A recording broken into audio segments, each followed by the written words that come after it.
They laughed. That's how it all began. My wife's parents, her brother, even she couldn't help a polite chuckle. The kind people offer when they're trying not to humiliate you outright. It was a warm Sunday afternoon, lunch with her family. 3 years ago, I told them I worked in tech. Her father paused, a bite of roast halfway to his mouth. He raised a single, judgmental eyebrow and said, "Stop playing games. Get a help desk job or something real." Her brother Jason joined in, smirking over his wine glass. "Or at least make a LinkedIn that doesn't look like a parody account." More laughter. They found it funny. I smiled too, but not because I found it amusing, because in that moment, something settled inside me, something sharp and clear. They didn't believe in me. Worse, they didn't respect me. My wife stared down at her plate like she could melt into it and vanish. She didn't say a word. No defense, no pushback, just silence. That stung far more than any of their jokes. I realized then I'd married into a family that treated tradition like gospel and looked at ambition like an illness. Law,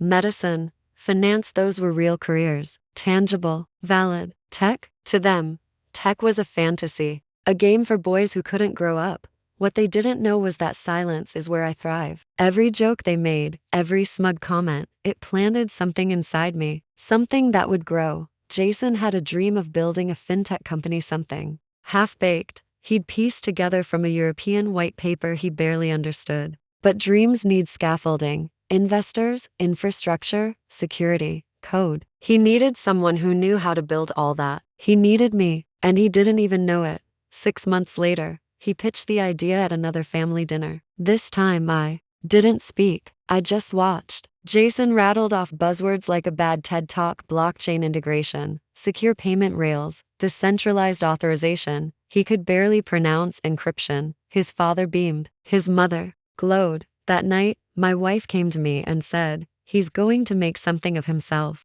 You should help."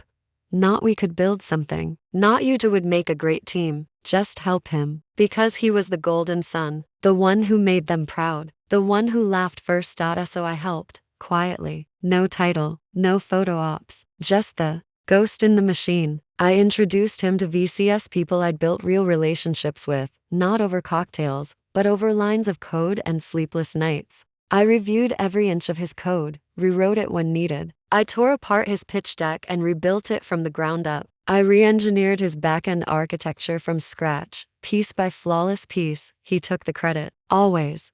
That was the point. I wanted him to. I wanted him to think he'd done it all.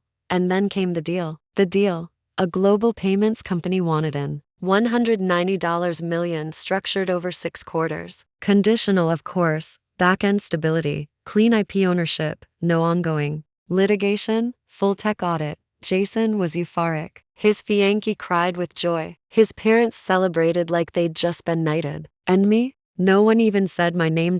So I pulled the pin. The auditors showed up on a Thursday, expecting a neat walkthrough. They found chaos. The servers were empty. The codebase gone. Every single function, every commit, every repository had either been wiped clean or redirected.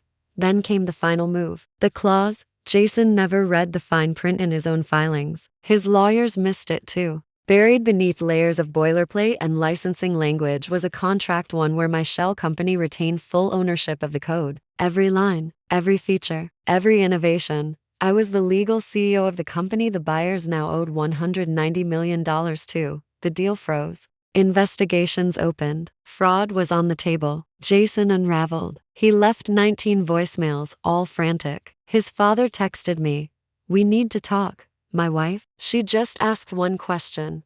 "Why would you do this?" I didn't answer. She already knew. Tonight was Jason's engagement party. A grand affair, private terrace, candlelight, tuxedos, designer gowns. Waiters moved like clockwork. No one noticed me at first. I wore black, slipped in without sound, took a quiet seat at the back. Jason's fiancée gave a toast. Nervous, sweet. Then she looked up and saw me. Her voice caught in her throat. You're the CEO." That was all it took. The silence cut through the celebration like a guillotine. Jason turned. His face went gray. His father rose from his chair, slow and stiff. "What the hell is going on?" I stood, calm, clear. I'm the CEO, I said. Your son owed $190 million to that code. That deal? It was mine. You told me to get a help desk job, so I bought the desk. Gasps echoed like thunder. Confusion turned to panic. Rage flared. Jason stammered.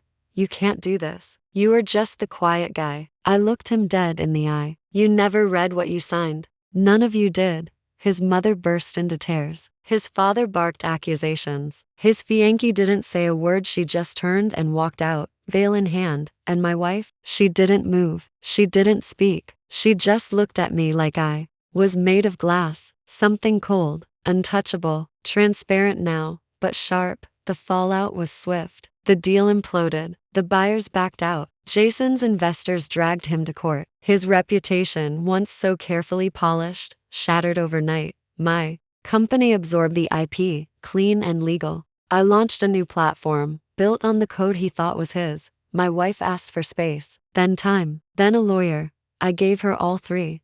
They thought I was playing games. I wasn't, at least not the kind they understood. In their world, power came from titles and volume, from boardrooms and applause. In mine, it came from silence, from patience, from precision. They laughed when I said I worked in tech. And no one's laughing now.